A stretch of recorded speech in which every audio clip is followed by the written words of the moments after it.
India में almost 205 billionaires हैं, जिसमें से 108 सिर्फ गुजराती हैं। अब ऐसा कैसे कि सिर्फ 5% पॉपुलेशन होने के बावजूद इंडिया के जीडीपी का 8% और एक्सपोर्ट का 25% ये कंट्रीब्यूट करते हैं अकेले। ऐसा सिर्फ इसलिए क्योंकि टैलेंट से ज्यादा मैटर ये करता है कि आपका फ्रेंड सर्कल कैसा है, आप किन लोगों के साथ रहते हो, कहाँ जाते हो, क्या खाते हो, क्या करते हो। और वो वाली लाइन तो सबको याद होगी कि अगर तुम 4 शराबी के साथ रहते हो तो 5वें शराबी तुम, अगर तुम 4 बिजनेसमैन के साथ रहते हो तो 5वें बिजनेसमैन भी तुम, और अगर तुम 4 गधों के साथ रहते हो तो 5वें गधे भी तुम बनोगे। और सिर्फ यही रीजन है कि जौनपुर के माधोपट्टी गांव में सिर्फ 75 घरों में आईएएस, आईपीएस, आईआरएस और पीसीएस जैसे 51 ऑफिसर्स हैं। और इसका मेन रीजन है वहाँ के लोगों का एनवायरमेंट और फ्रेंड सर्कल। वहाँ के लोगों का एनवायरमेंट ही उन्हें मोटिवेट करता है, अंदर से जुनून देता है पढ़ने के लिए और ऑफिसर बनने के लिए। और अगर तुम सक्सेसफुल लोगों की लाइन में घुसते हो, भीड़ में घुसते हो, तो या तो वो तुम्हें धक्का मार के सक्सेसफुल बना देंगे, नहीं तो तुम्हें उनको देखकर सक्सेसफुल बनने का मन करेगा।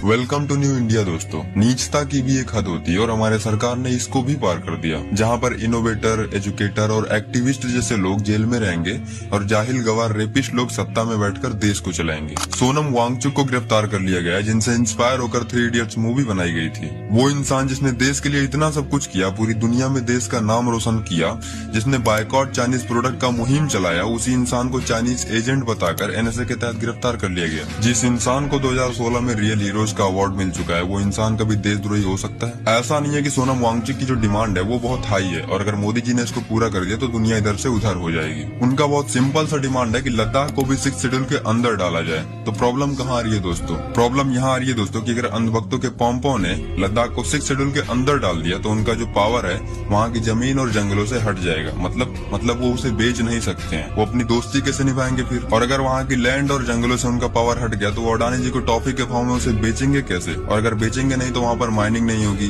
जंगल नहीं काटे जाएंगे। यही प्रॉब्लम है। हमारे देश में सबसे ज्यादा 3 धर्मों के लोग रहते हैं। हिंदुइज्म 80%, इस्लाम 14% और क्रिश्चियन 2 से 3%। बट सोचने वाली बात है कि एक देश जहां 80% से ज्यादा लोग एक धर्म को मानते हैं, वो भी एक सेक्युलर कंट्री कहलाता है। सबसे पहले सेक्युलर का रियल मीनिंग समझ लो। सेक्युलर का मतलब होता है धर्म से अलग या धर्म निरपेक्ष, यानी ऐसी चीज जो किसी भी धर्म, पूजा पाठ या धार्मिक नियमों से जुड़ी ना हो। इन इंडिया के कॉन्टेक्स्ट में जब कहा जाता है कि India is a secular country, तो इसका मतलब है कि गवर्नमेंट किसी भी एक धर्म को सपोर्ट नहीं करता है, वो सभी धर्मों को बराबर की रिस्पेक्ट देता है और किसी भी धर्म को नेशनल आइडेंटिटी नहीं बनाया गया है। लेकिन ये बात बस कुछ हद तक सही है। ग्राउंड रियलिटी क्या है ये आपको भी पता है, मुझे भी पता है। हमारे देश में भी सिचुएशन ऐसी है कि अगर तुम एक स्टेट से दूसरे स्टेट में भी जाते हो तो तुम्हें क्या देखने के लिए मिलता है? तुम्हें भाषा के नाम पर लड़ाई देखने के लिए मिलेगी। तुझे हिंदी नहीं आती है, गुजराती नहीं आती, मराठी नहीं आती है। तुम्हें हिंदू मुस्लिम के नाम पर लड़ाई देखने के लिए मिलेगी, मंदिर मस्जिद के नाम पर लड़ाई देखने के लिए मिलेगी। और सबसे बुरी बात कि हमारी गवर्नमेंट भी इन्हीं सब चीजों का यूज करती है अपने पॉलिटिक्स में इलेक्शन को जीतने के लिए। और जब तक तुम लोग धर्म के नाम पर लड़ते रहोगे, हिंदू मुस्लिम के नाम पर लड़ते रहोगे, मंदिर मस्जिद के नाम पर लड़ते रहोगे, तो तुम्हारी हालत। धुरंधर मूवी में एक डायलॉग है कि हिंदुस्तानियों का सबसे बड़ा दुश्मन हिंदुस्तानी ही है, पाकिस्तान तो दूसरे नंबर पर आता है। और इसी का जीता जागता एग्जाम्पल हमने क्रिसमस डे के दिन देख भी लिया।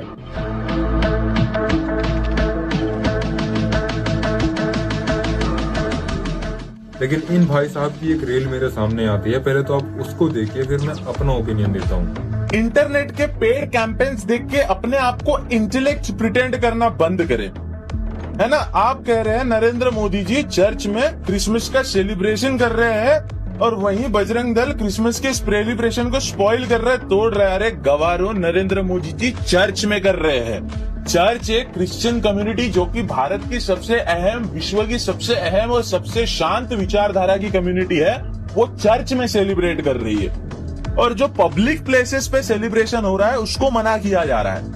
मॉल में सेलिब्रेट किया जा रहा है, स्कूलों में सेलिब्रेट किया जा रहा है। क्या ये जगह सेलिब्रेशन करने की? कल जाके मैं डीएलएफ मॉल दिल्ली का, वहां पर मैं सुंदरकांड का पाठ करूं, चलेगा? वहां पे मैं रामायण का पाठ करूं, चलेगा? वहां पर नमाज पढ़ेंगे, चलेगा? वहां पर किसी एक फेस्टिवल को सेलिब्रेट करेंगे, चलेगा? फिर वाई क्रिसमस?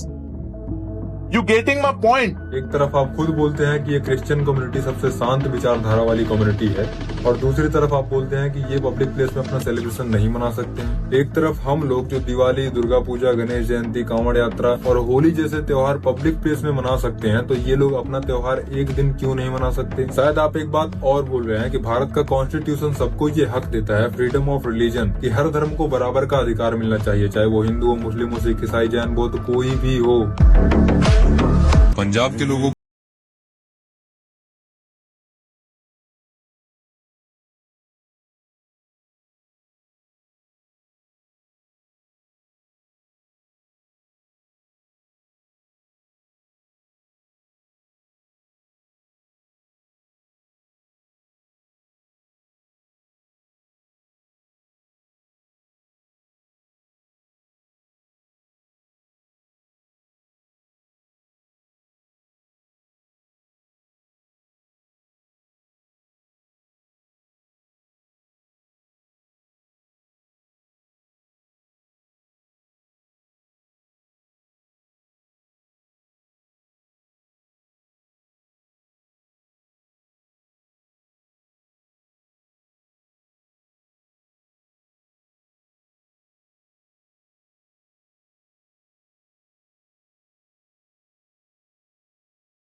हमारे देश के नेताओं का मानना है कि भारत महान है, पर मैं नहीं मानता कि भारत महान है और शायद तुम भी नहीं मानते कि भारत महान है।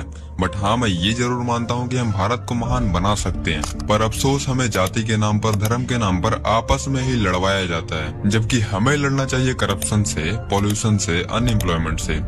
देश टॉप इकोनॉमी के लिस्ट में आता है, बट दुनिया के 40% गरीब इंडिया में ही रहते हैं। बच्चों के पास खाने के लिए खाना तक नहीं है, लेकिन नेताओं के भाषण एकदम टॉप नॉच रहेंगे। तुम लोग 100 रुपए का सेब लोगे तो 4 सवाल करोगे कि भैया कैसा है सेब, अच्छा तो है, मीठा है, सड़ा हुआ तो नहीं है ना। लेकिन जब तुम वोट देते हो तो किसी नेता से एक सवाल नहीं करते हो कि तुम हमारे लिए क्या करोगे, जो 5 साल के लिए तुम्हारा फ्यूचर डिसाइड करता है। जितने भी नेता आज के टाइम पर हैं, इनका सबसे बड़ा झूठ है कि हम भारत को 2047 तक विश्व गुरु बना देंगे, लेकिन ये नहीं बताते हैं कि अगले 5 साल में हम क्या करेंगे। जिस देश को अनपढ़ नेता लोग चला रहे हैं, वो दूसरों को क्या शिक्षा देगा? अगर चाहते हो कि सच में देश की हालत बदले तो सवाल पूछो, खामोश मत रहो, और ये वीडियो उन लोगों के पास पहुंचाओ जो सो रहे हैं।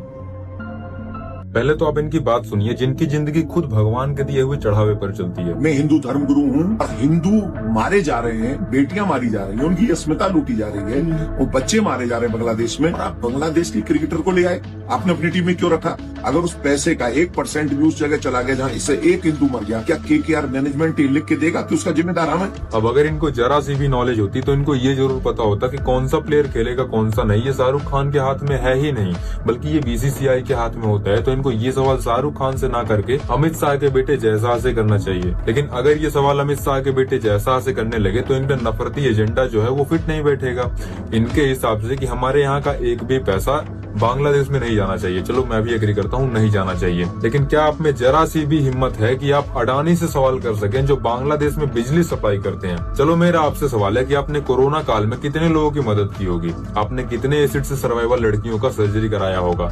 जब पंजाब में बाढ़ आया था तो आपने कितने लोगों का मदद किया था? नहीं किया था, आप सिर्फ अपना झोला भरने में लगे हैं। लेकिन शाहरुख खान लोगों की मदद करते हैं और ये देखे बिना करते हैं कि कौन सा इंसान हिंदू है, कौन सा इंसान मुस्लिम है। उनके NGO का नाम है मीर फाउंडेशन। एक बार जाओ और उनके काम को चेक करो कि वो कैसा काम करते हैं, फिर आकर यहाँ पर बात करना। शाहरुख खान एक ऐसे इंसान है जो एसिड सर्वाइवल लड़कियों का सर्जरी करवाते हैं और अभी तक सैकड़ों लड़कियों का करवा भी चुके हैं। वो कोरोना काल में 50,000 से ज्यादा लोगों को हेल्थ केयर का किट बांटे थे। जब पंजाब में बाढ़ आया तो 1500 से ज्यादा परिवारों की उन्होंने अकेले मदद की थी और तुम जैसे पाखंडी लोग उनके ऊपर उंगली उठाते हो। मोदी है तो मुमकिन है। अब इन सबके मोदी जी हैं तो मुमकिन है गा देने से हमें मोदी जी पसंद आने वाले तो है नहीं, लेकिन आप सब इन्हें ट्रोल मत करो क्योंकि ये तो एक्टर्स हैं, इन्हें पैसे मिले एक्टिंग करने के।